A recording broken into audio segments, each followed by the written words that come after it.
કચ્છના નલિયા ગામથી શરૂ થયેલી એક પરંપરાગત કળા આજે મુંબઈ સુધી પહોંચીને નવી ઓળખ બનાવી રહી છે.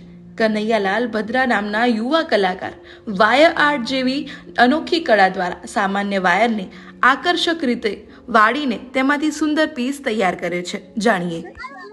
મારું નામ કનૈયાલાલ ભદ્રા છે. હું પ્રોપર કચ્છ નલિયાથી છું. હમણાં મારું રહેવાનું મુંબઈમાં છે. હું વાયર આર્ટ કરીને મેટલ આર્ટમાં કામ કરું છું. વાયર આર્ટનું મારા પપ્પા કરતા હતા, એમનો વારસાગત મને આવ્યો છે, હવે હું પણ કરું છું. વાયરમાં અમે અનગિનત વસ્તુઓ બનાવીએ, જેવી કે નોર્મલી અમારા હોય કિચન્સ હોય, સાયકલ કિચન હોય, નેમ કિચન્સ થઈ ગયા, શોપીસ માટે વોલ હેંગિંગ, સ્કલ્પચર, એવા બધા ટાઈપનું અમે બનાવીએ, પ્લસ જ્વેલરી બી કરીએ.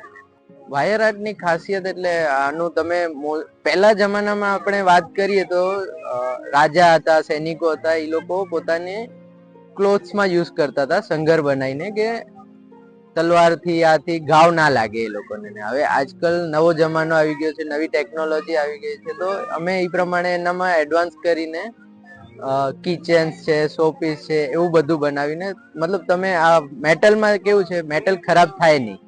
એલ્યુમિનિયમ, કોપર, બ્રાસ, અમે એવું બધું મેટલ યુઝ કરીએ. તમે આજે લ્યો, વર્ષો વર્ષ તમારો ઘરમાં ચાલતું રહેશે.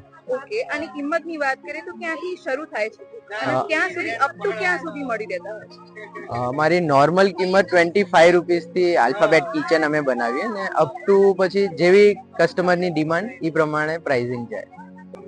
અમારું વેચાણ નોર્મલી અમે એક્ઝિબિશન્સ કરીએ, કોર્પોરેટ ઓર્ડર્સ આવે અમને, અને વર્કશોપ કરાવીએ અમે કોલેજમાં, સ્કૂલમાં, એવી રીતના.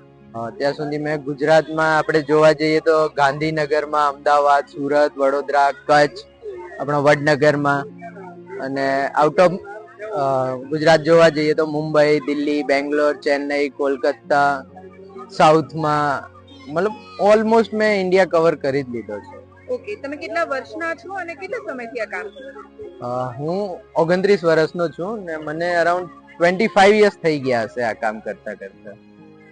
કઈ ફિક્સ ના હોય, કયેક ટાઈમે સારું એવું થઈ જાય, 40-50 હજાર રૂપિયાનું બિઝનેસ થઈ જાય, અને કયાક ટાઈમે મતલબ વરસાદની સિઝન આવી ગઈ કે એ ટાઈમે અમને ઓર્ડર ના આવે તો અમે ઘરે બેઠા બેઠા પ્રોડક્શન કરીએ, નહીં તો નવી ડિઝાઇન માટે ટ્રાય કરતા હોઈએ. મતલબ બધી ડિઝાઇનની અલગ અલગ ડિમાન્ડ હોય છે. હવે નાની વસ્તુઓ હોય તો એ લોકલ ક્રાઉડમાં વેચાય, એનાથી મોટી વોલ પીસ થઈ ગયા, શો પીસ, કલ્ચર થઈ ગયા, એ થોડાક હાયર એજ્યુકેટેડ લોકોમાં વેચાય છે. અને સ્કૂલ કોલેજમાં અમે જઈએ તો ત્યાં બુકમાર્ક, કિચન, એ બધાનું ક્રેઝ વધારે હોય.